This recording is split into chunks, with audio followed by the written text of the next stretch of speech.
ನಮಸ್ಕಾರ. ಸದಾನುಭಾವನೆ ಯೂಟ್ಯೂಬ್ ವಾಹಿನಿಗೆ ಸ್ವಾಗತ. 1950ರಿಂದ 80ರವರೆಗೆ 3 ದಶಕಗಳವರೆಗೆ ಯಾವ ರೀತಿ ಪರಿಸ್ಥಿತಿ ಇತ್ತು ಅನ್ನೋದನ್ನು ನೋಡೋದಾದರೆ, ಅಂದು ಆನಂದ ಇತ್ತು, ಸಂತೋಷ ಇತ್ತು, ಆಟ ಪಾಠಗಳಿದ್ದು, ಕುಸ್ತಿ ಇದ್ದು, ಕುಸ್ತಿ ಮೈದಾನಗಳು ಆಗಿಂದಾಗೆ ನಡೀತಾ ಇದ್ದು, ಜಾತ್ರೆ ಬಂದಾಗ ಸಂತೋಷದಿಂದ ಜೀವನವನ್ನು ಸಾಯಿಸುವಂಥ ಜನ ಇದ್ದರು. ಒಂದು ಬಟ್ಟೆ ತಟ್ಟಿಕೊಂಡ್ರೆ ಅದಕ್ಕೆ ಸಂತೋಷವೇ ಇರಲಿಲ್ಲ. ನಂತರ ಬಾವಿಯಿಂದ ಮೇಲೆ ಜಿಗಿದಾಗ ಆ ಸಿಗುವಂಥ ಸಂತೋಷ ಅತ್ಯಂತ ಶ್ರೇಷ್ಠವಾದದ್ದು. ಆಟ ಪಾಠಗಳಲ್ಲಿ ಕೂಡ ಸಂತೋಷ ತುಂಬಿ ತುಳುಕ್ತಾ ಇತ್ತು. ಅಂದಿನ ದಿನಗಳು ಎಲ್ಲಿ ಮರೆಯಾದವು, ಹೇಗೆ ಮರೆಯಾದವು? ಕಾಲಕ್ರಮೇಣ ಇದು ಬದಲಾಗುತ್ತಾ ಹೋದರೂ ಕೂಡ ಇಂದಿನ ಪರಿಸ್ಥಿತಿ ತುಂಬ ನಾಜೂಕಾಗಿದೆ. ಇದನ್ನು ಹೇಳಬೇಕು ಬೇಡೋ ಅನ್ನೋದು ಈಗಿನ ಒಂದು ಮನಸ್ಥಿತಿಯಲ್ಲಿ ನಾವು ಕೂಡ ಒಪ್ತಾ ಇಲ್ಲ. ಆದರೆ ಈಗಿನ ಪರಿಸ್ಥಿತಿ ಸ್ವಲ್ಪ ಹಿಂದಿನ ಹಿರಿಯರ ನೆನಪುಗಳಿಗಾಗಿ ಇಂದಿನ ಯುವಕರ ಒಂದು ಮನಸ್ಸಿಗೆ ತಟ್ಟುವಂತೆ ಹೇಳಬೇಕಾಗಿದೆ.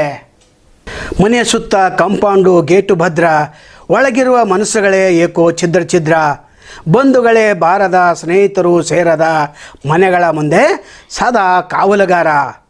ಇಂದು ಮನೆಯಲ್ಲಿ ಅನ್ನವೇ ಬೇಯುತ್ತಿಲ್ಲ, ಮನಸ್ಸುಗಳು ಮಾತ್ರ ಕುದಿಯುತ್ತಿವೆಯಲ್ಲ. ಅಡುಗೆ ಮನೆ ಸದಾ ಖಾಲಿ ಖಾಲಿ ಇರುತ್ತೆ, ಫೋನಿಂದ ಕೂತಲ್ಲಿಗೆ ಊಟ ತಿಂಡಿ ಬರುತ್ತೆ. ಮನೆಗಳಾಗುತ್ತವೆ ಮಾಡಿಗಳಿಂದ ಎತ್ತರ ಎತ್ತರ, ಮನಸ್ಸುಗಳೇ ಆಗುತ್ತಿಲ್ಲ ಹತ್ತಿರ ಹತ್ತಿರ. ಸಂತೋಷವೇ ಏನೆಂಬುದು ಸಿಗುತ್ತಿಲ್ಲ ಉತ್ತರ. ಅಂದು ಬಿಸಿಲು ಮಳೆ ಚಳಿಗೆ ಮೈ ಒಗ್ಗಿತ್ತು, ಮನೆ ತಣ್ಣಗಿತ್ತು, ಒಲೆ ಹೊಗೆ ಆಡುತ್ತಿತ್ತು, ಬಿಸಿ ನೀರ ಹಂಡೆ ಹವೆಯಾಡುತ್ತಿತ್ತು. ಕಣಜದ ತುಂಬ ದವಸ ಧಾನ್ಯ ತುಂಬಿತ್ತು, ಬಂಧು ಬಳಗದ ನಡುವೆ ಅನುಬಂಧವಿತ್ತು. ಎಲ್ಲರೊಟ್ಟಿಗೆ ಮನೆಯು ನಗೆ ಆಡುತ್ತಿತ್ತು, ಮನೆ ಚಿಕ್ಕದಾದರೂ ಮನಸ್ಸು ಚೊಕ್ಕದಾಗಿತ್ತು. ಅಂದು ನನ್ನಜ್ಜ ಕಟ್ಟಿದ ಮನೆಯಲ್ಲಿ ನಲಿವಿತ್ತು, ಒಲವಿತ್ತು, ಸಂತೋಷ ಸೆಲೆಯಿತ್ತು. ಮುಖ್ಯ ಬಾಗಿಲು ಚಿಕ್ಕದಿತ್ತು, ತಲೆ ಬಾಗಬೇಕಿತ್ತು, ಮಣ್ಣಿನ ಗೋಡೆ ಸಾರಿಸಿದ ನೆಲವಿತ್ತು. ಮಾಡು ಚಿಕ್ಕದಿತ್ತು, ಬದುಕು ದೊಡ್ಡದಿತ್ತು, ನೋವುಗಳಿದ್ದರೂ ಬದುಕಿಗೆ ಬೆಲೆ ಇತ್ತು.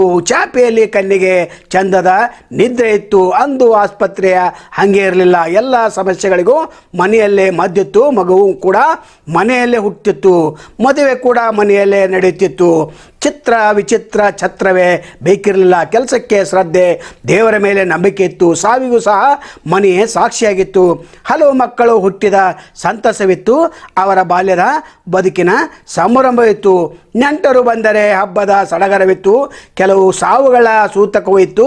ಸತ್ತ ಹಿರಿಯರ ನೆನಪು ಅಚ್ಚಳೆಯದೆ ಉಳಿದಿತ್ತು, ಕಷ್ಟಗಳ ಗೆದ್ದ ನೆಲವಿಗೆ ದ್ಯೂತಕವೂ ಇತ್ತು. ಬದುಕಿನ ಸಾಧಕ ಬಾಧಕಳೆಲ್ಲವೂ ಇತ್ತು.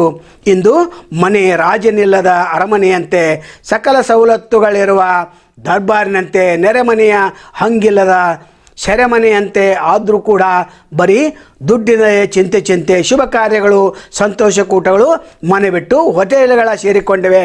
ಬಂಧುತ್ವ ಮಿತ್ರತ್ವಗಳು ಬಂಧನದಲ್ಲಿವೆ. ನೆಂಟರಿಷ್ಟರು ಮನೆಗೆ ಬಂದರೆ ಬರೀ ನಕ್ಕು ನಗದೆ ಕೋಣೆ ಸೇರಿಕೊಳ್ತಿದ್ದಾರೆ ಮನೆ ಮಕ್ಕಳು. ಸ್ನೇಹ ಸಂಬಂಧಗಳು ತೋರಿಕೆ, ತಾಸ್ತಾರ ನಂಬಿಕೆ, ಒಗ್ಗಟ್ಟರಂತೂ ಬಹಳವೇ ದೂರ.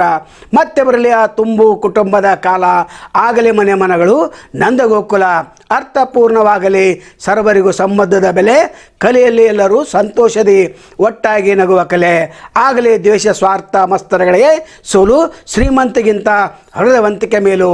ಇಂದಿನ ಪರಿಸ್ಥಿತಿ ನೋಡಿದರಲ್ಲ ಸ್ನೇಹಿತರೆ, ಆಗ ಆ ಕಾಲ ಇತ್ತು, ಈಗ ಈ ಕಾಲ ಬಂದಿದೆ. ನೀವು ಅಪ್ಡೇಟ್ ಆಗಬೇಕಂತ ಹೇಳ್ತಾರೆ, ಯಾವುದಕ್ಕೆ ಅಪ್ಡೇಟ್ ಆಗಬೇಕನ್ನೋದೇ ಗೊಂದಲದ ಗೂಡಾಗಿದೆ. ನಾಳೆ ಮತ್ತೊಂದು ತಮ್ಮನ್ನು ಭೇಟಿ ಆಗ್ತೇವೆ. ಅಲ್ಲಿವರೆಗೆ ಎಲ್ಲಿ ಶುಭಾಗಲಿ. ನಮಸ್ಕಾರ.